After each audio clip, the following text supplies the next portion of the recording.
حضرت مسیح کو فرشتے چار اٹھ رہے ہیں. جس کوٹڑی میں حضرت مسیح مقیم تھے، ایک باغ کے اندر روپوش تھے، اس کی چھت پھٹی ہے، چار فرشتے آئے ہیں، حضرت مسیح کو اٹھا کر لے گئے ہیں، چھت برابر ہو گئی ہے. اس کے بعد وہ شخص پکڑا گیا. بہرحال حضرت مسیح کو اللہ نے اٹھا دیا آسمان. لیکن وہ دن ہے کہ اس قوم کو اب مغضوب علیہم قرار دے دیا گیا. نوٹ کر لیجیے، اصل میں تو ہونا یہ چاہیے تھا کہ رسول کی جان کے در پہ جب کوئی امت ہو جاتی تھی تو اللہ کا قاعدہ یہ تھا کہ اس امت کو نسیہ منسیہ کر لیا جائے.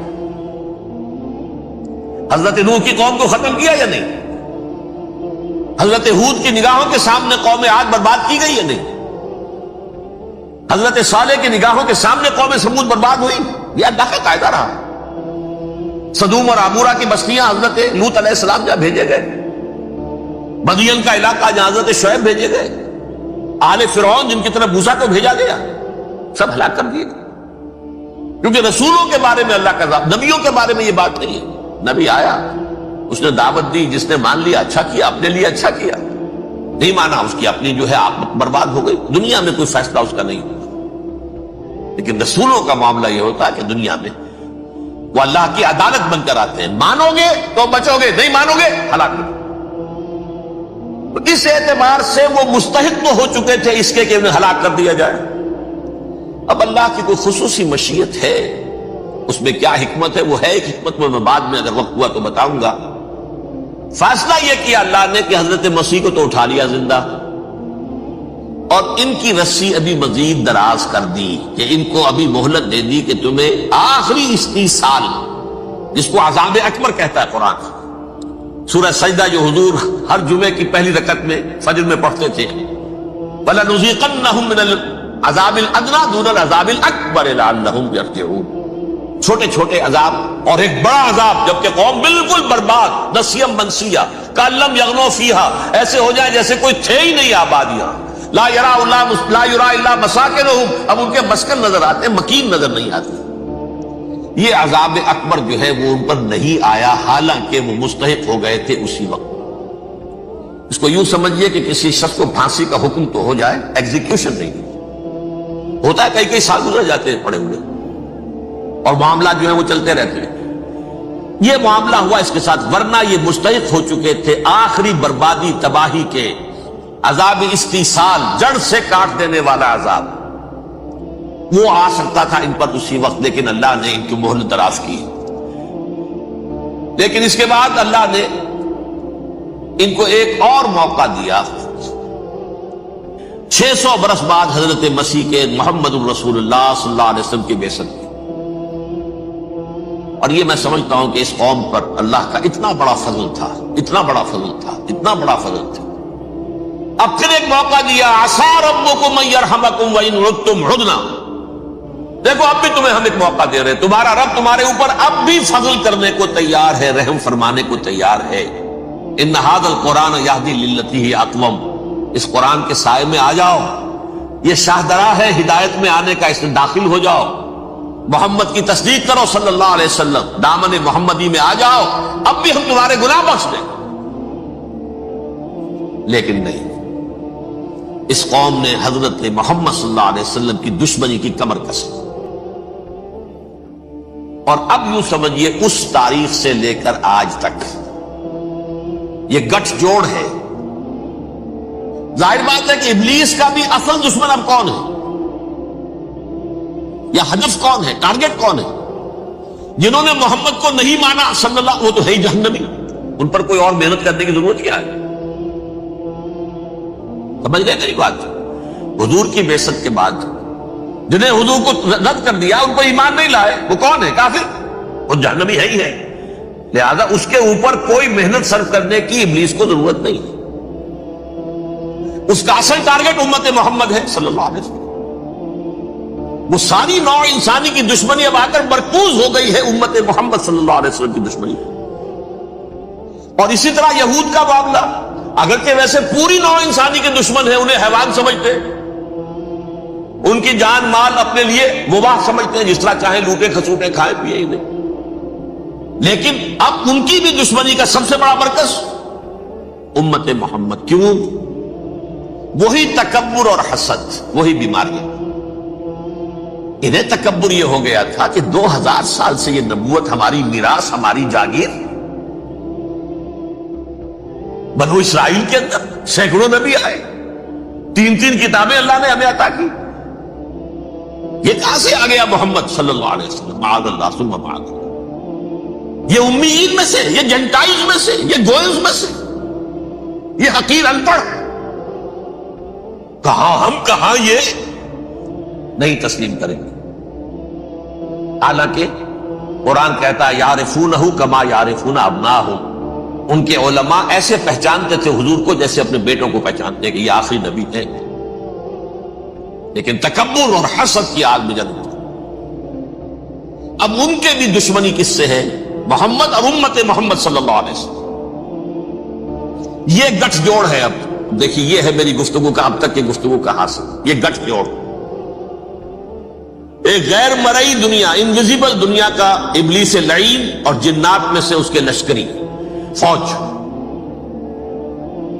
انسانوں میں سے ویسے تو اور بھی بہت جگہ اس کے ایجنٹ ہے، مسلمانوں میں بھی ہے، لیکن بحیثیت قوم، بحیثیت مجموعی، ایک پوری قوم، ایک پوری نسل جو ہے اس کے ساتھ گٹھ جوڑ ہے. ان دونوں کی گٹھ جوڑی کے ساتھ یہ دشمن دون ہے انسانیت کے. پہلا دشمن ابلیس لعین، عزازیل لعین، اور دوسرے دشمن یہود ملعون. اب میں آپ کو ذرا اس جو انسانوں میں سے انسان دشمنی کا جن کا سب سے بڑا رول ہے، میں ان کی 2000 سالہ تاریخ کا آپ کے سامنے نقشہ رکھنا چاہتا ہوں. ان 1400 سال کا تو میں نے صرف 4 آپ کو پوائنٹس بتائے. موسیٰ سے عیسیٰ تک 1400 برس علیہ الصلوۃ والسلام. 2 مرتبہ عروج، 2 مرتبہ زوال. اشیریوں کے ہاتھوں پٹوائی، بابلیوں کے ہاتھوں پٹانا، گریکس کے ہاتھوں مرمت، رومنس کے ہاتھوں مرمت. یہ جو 2000 سال ہیں، کیونکہ اب تو ظاہر بات ہے 21ویں صدی شروع ہو گئی، 20 صدیاں حضرت مسیح کو پوری ہو گئی. پہلی بات نوٹ کیجئے، حضرت مسیح کی پیدائش ہے سن 1 قبل مسیح. یہ نقطہ آپ نے کبھی سنا ہے یا نہیں؟ جب ملینیم کا سلسلہ شروع ہوا تھا پچھلے سال تو میں نے بیان کر دیا تھا کہ ایک عجیب حساب کے اندر انہوں نے غلطی کی ہوئی ہے. حضرت مسیح کی پیدائش ہوئی 25 دسمبر کو. سن انہوں نے شروع کر دیا، تو اس کے بعد جنوری آئی تو پہلا سال شروع ہو گیا. اگر جنوری سے پہلا سال شروع ہوا تو یہ 6 دن جو ہے تو اس کے پچھلے سال میں تھے. لہذا کہا جائے گا کہ Jesus Christ was born 1 year before Christ, BC. تو 1 قبل مسیح میں حضرت مسیح کی پیدائش ہوئی. یہ آخری اسرائیلی نبی اور رسول. یہودی علماء کی مخالفت، دشمنی، سولی پر چڑھوا دینا میں بیان کر چکا ہوں. سن 33 عیسوی میں جبکہ حضرت مسیح کی عمر 33 برس تھی، اللہ تعالیٰ نے انہیں زندہ آسمان پر اٹھا لیا. لیکن یہودیوں نے اپنے خیال کے مطابق انہیں سولی پر چڑھوا دیا، ان کی موت واقع. اگرچہ اس کے بعد یہ اختلاف ہے ان میں. یہودی کہتے ہیں وہ سولی پر چڑھ گیا، ختم ہوا، مر گیا. عیسائی کہتے ہیں نہیں، انتقال ہوا ہے مسیح کا صلیب پر، لیکن پھر وہ دوبارہ زندہ ہو گئے ہیں. ان کی لاش ایک غار میں رکھ دی گئی تھی، وہاں ریزریکشن ہو گیا، ان کا باعث بعد الموت وہیں ہو گیا، اور پھر انہیں اللہ نے زندہ آسمان پر اٹھا دیا. تو ہمارے اور عیسائیوں کے درمیان نوٹ کر لیجئے، یہ چیز مشترک ہے کہ حضرت مسیح آسمان پر زندہ اٹھائے گئے. فرق کیا ہے؟ وہ سمجھتے ہیں کہ سولی دیے گئے، سولی پر مرے، پھر زندہ ہوئے، پھر گئے. ہم سمجھتے ہیں کہ نہیں، وما صلبوہ وما قتلوہ، انہوں نے نہ صلیب دے سکے انہیں اور نہ انہیں قتل کر سکے، بل رفعہ اللہ الیہ، اللہ نے اٹھا لیا. پھر ہمارا اور یہ اس کا عیسائیوں کا ایک اور اتفاق ہے، سیکنڈ کمنگ آف جیسس، حضرت مسیح دوبارہ آئیں گے. یہ عیسائیوں کا بھی عقیدہ ہے اور ہمارا بھی. بہرحال تو جیسا کہ میں نے عرض کیا کہ اس وقت یہ عذاب استیصال، عذاب اکبر کے مستحق ہو چکے تھے، لیکن اللہ نے ان کی مدت دراز کی ہے. لیکن ان پر دنیاوی عذاب کا ایک کوڑا جو ہے اللہ تعالیٰ کی طرف سے اسی وقت برسا. دنیاوی عذاب دنیا میں رہتے ہوئے ختم نہیں کیا ہے۔ 37 برس بعد حضرت مسیح کے رفع سماوی کے 37 برس بعد سن 70 میں یہودیوں نے بغاوت کی رومیوں کے خلاف۔ رومی ٹائٹس جنرل تھا ایک، اس نے پھر جو حملہ کیا ہے 1,33,000 یہودی ایک دن میں قتل کیا یروشلم میں، اور ہیکل سلیمانی گرا دیا۔ وہ ہیکل پہلے بھی گرا تھا، پہلے 1400 سال کے دوران میں بھی نبوکدنضر نے گرایا تھا، لیکن پھر اس کے 150 سال بعد انہوں نے دوبارہ بنا لیا تھا، اس لیے وہ اسے سیکنڈ ٹیمپل کہتے ہیں۔ پہلا ٹیمپل جو حضرت سلیمان نے بنایا تھا نبوکدنضر نے گرا دیا 587 قبل مسیح میں، پھر دوبارہ انہوں نے 150 سال کے بعد بنا لیا۔ وہ اس تاریخ کا حصہ ہے، میں نے جس کے بارے میں آپ کو تفصیل نہیں بتائی۔ اس میں یہ ہوا سن 70 میں وہ گرا دیا گیا، وہ آج تک گرا پڑا ہوا ہے۔ نمبر 2 یہ کہہ دیا گیا کہ یہودیوں اس ارض فلسطین سے نکل جاؤ،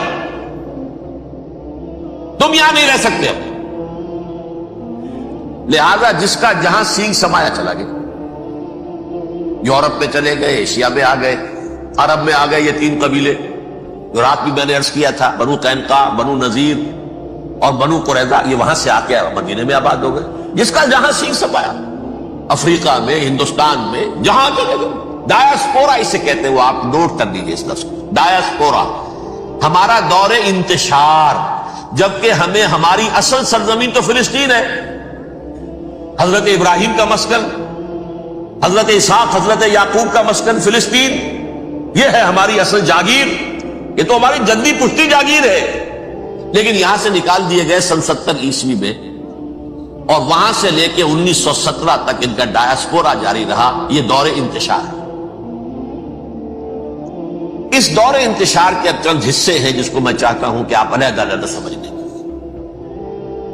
دور انتشار کا جو پہلا جو ہے تقریباً 300 برس رومی حکمران تھے، وہ یہودیوں کے بھی دشمن تھے اور عیسائیوں کے بھی دشمن تھے۔ عیسائی اور یہودی ایک دوسرے کے بھی دشمن تھے، لیکن رومی سمجھتے تھے کہ یہ ایک ہی تھیلی کے چٹے بٹے ہیں۔ رومیوں کے نزدیک عیسائی بھی یہودیوں ہی کا ایک فرقہ تھے، کوئی علیحدہ مذہب تو تھا ہی نہیں۔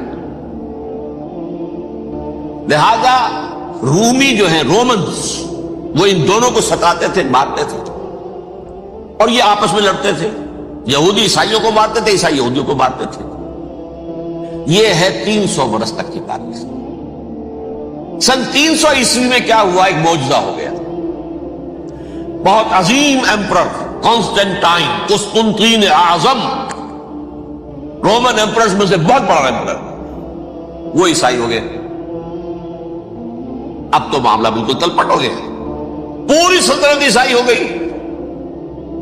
اب عیسائیوں کے عیش ہو گئے اور یہودیوں پہ مار پڑنی شروع ہوئی۔ اب عیسائیوں کا آپ خود سوچئے کہ جنہیں وہ خدا بنا بیٹھے ہیں، خدا کا بیٹا قرار دے رہے ہیں، ان کے قاتل کون؟ یہودی بدماش۔ لہذا ان کی وہ پٹائی شروع ہوئی ہے یورپ میں، پوری رومن امپائر میں انہیں ذلیل کیا گیا۔ شہروں میں آمد بند، علیحدہ رہو، گھیٹوز کے اندر رہو۔ یہودی کا نام جو ہے وہ گالی بن گیا، جیسے آج بھی یہودی گالی کہتے ہیں، جیسے خنزیر کا لفظ۔ وہ بھی اللہ کی مخلوق ہے، لیکن آپ کو معلوم ہے کوئی شخص زبان پہ نام نہیں لانا چاہتا خنزیر کا، سور کا، ہے تو مخلوق، وہ بھی ایک حیوان ہے۔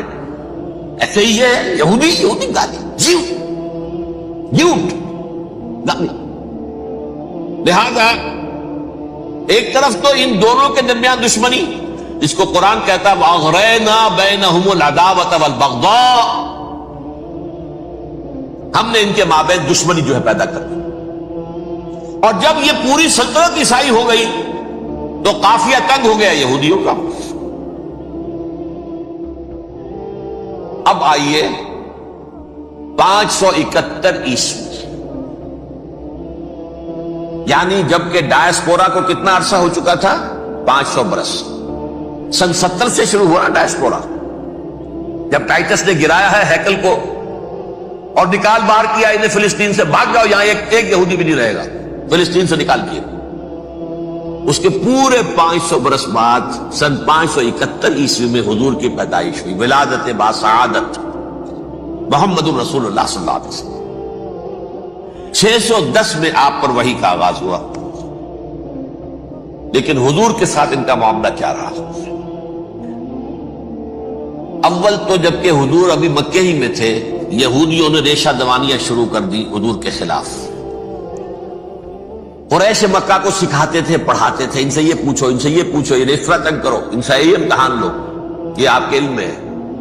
سورہ بنی اسرائیل میں، سورہ کہف میں وہ سوالات، جو امتحانی سوالات آئے تھے، ذوالقرنین کون تھا، اصحاب کہف کون تھے، رسول بنے پھرتے ہو تو بتاؤ، اور یہ روح کی حقیقت کیا بتاؤ۔ یہ ساری ریشہ دوانیاں کر رہے تھے بیٹھے ہوئے، ابھی وہیں پر حضور ابھی پہنچے بھی نہیں۔ ہجرت فرما کر حضور تشریف لے آئے تو حضور نے، جسے ماسٹر سٹروک کہا جائے گا، یعنی اسٹیٹس مین شپ کا ماسٹر سٹروک،